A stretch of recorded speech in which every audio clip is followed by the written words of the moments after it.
किसी समय की बात है।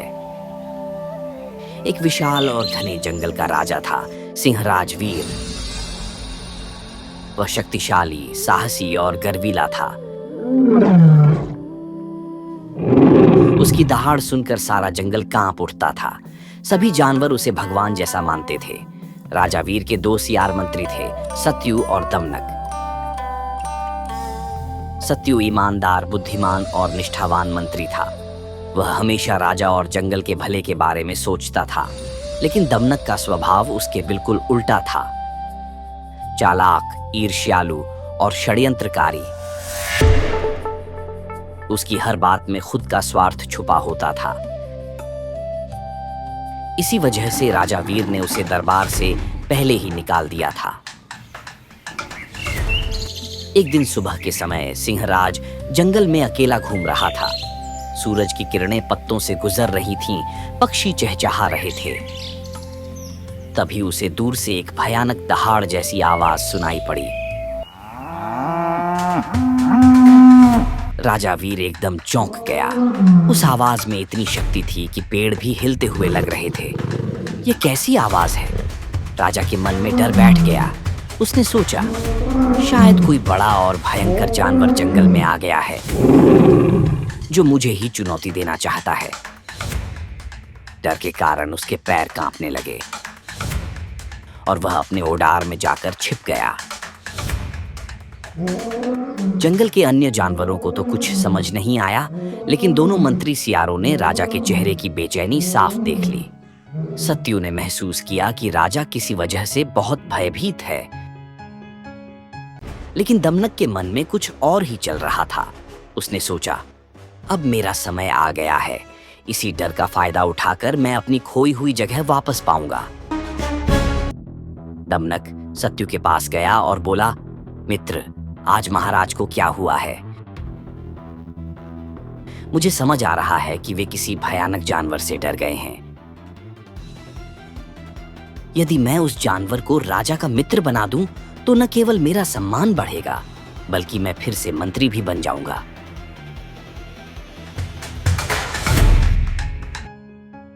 सत्यु ने गंभीरता से कहा, दमनक, ऐसी चालें मत चलो। सच्ची सेवा का मतलब राजा और प्रजा के हित में सोचना है, धोखा देना नहीं। दमनक हंस पड़ा, तू तो हमेशा उपदेश ही देता है। और वह वहां से चला गया। दमनक सीधे उसी आवाज की दिशा में गया।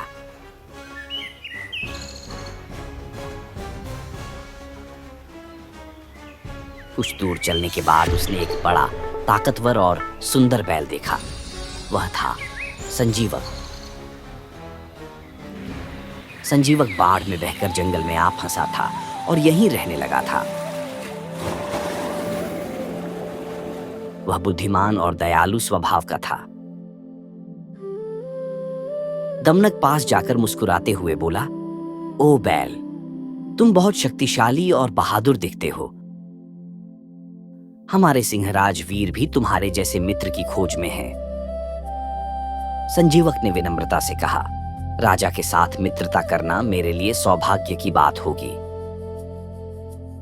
फिर दमनक राजा के पास गया और बोला, महाराज, मैंने उस आवाज बनाने वाले जानवर को ढूंढ लिया है। वह कोई राक्षस नहीं, बल्कि एक बलशाली लेकिन सज्जन बैल है, संजीवक। वह आपकी शक्ति और बुद्धि का बड़ा प्रशंसक है। राजा का डर कम होने लगा। कुछ समय बाद जब संजीवक राजा के सामने आया, तो दोनों में मित्रता हो गई। दिन बीतते गए। सिंह और बैल की मित्रता गहरी होती गई।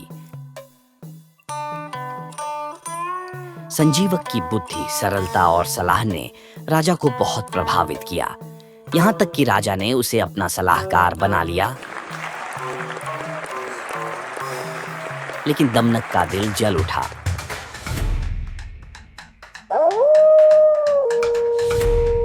अब तो संजीवक की वजह से मैं कभी मंत्री नहीं बन पाऊंगा, उसने सोचा।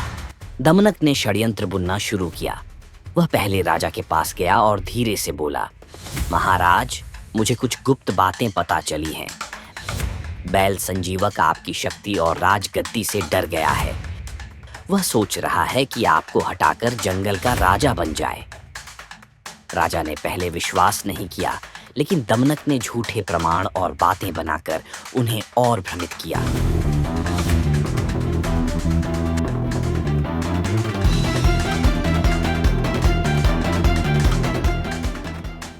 राजा के दिल में शक का बीज अंकुरित हो गया। फिर दमनक संजीवक के पास गया और बोला, मित्र संजीवक, सावधान रहो।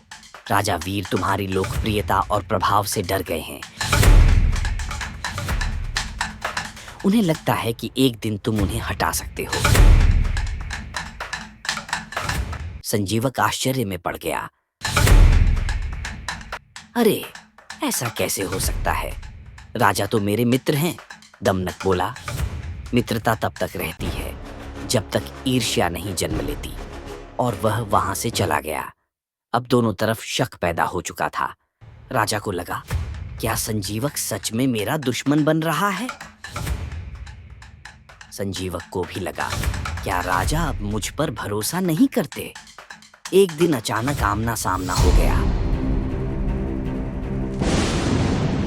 सिंहराज क्रोध में गरजे और संजीवक पर झपट पड़े। संजीवक ने भी अपनी रक्षा में सिर झुकाकर हमला किया।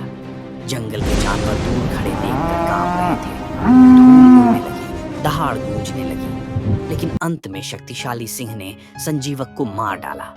धूल शांत होते ही सिंहराज वीर की आंखों से पछतावे के आंसू बहने लगे। वह सोचने लगे, वह मेरा सच्चा मित्र था और मैंने उसी से विश्वासघात किया। लेकिन अब बहुत देर हो चुकी थी। दूर खड़ा दमनक मुस्कुरा रहा था। उसका षड्यंत्र सफल हो चुका था। उस दिन पूरे जंगल में एक बड़ी सीख फैल गई। धूर्त की बातों में आकर सच्चे मित्र पर शक करना विनाश का रास्ता है। सच्ची मित्रता लालच, डर और ईर्ष्या से कभी नहीं टूटती।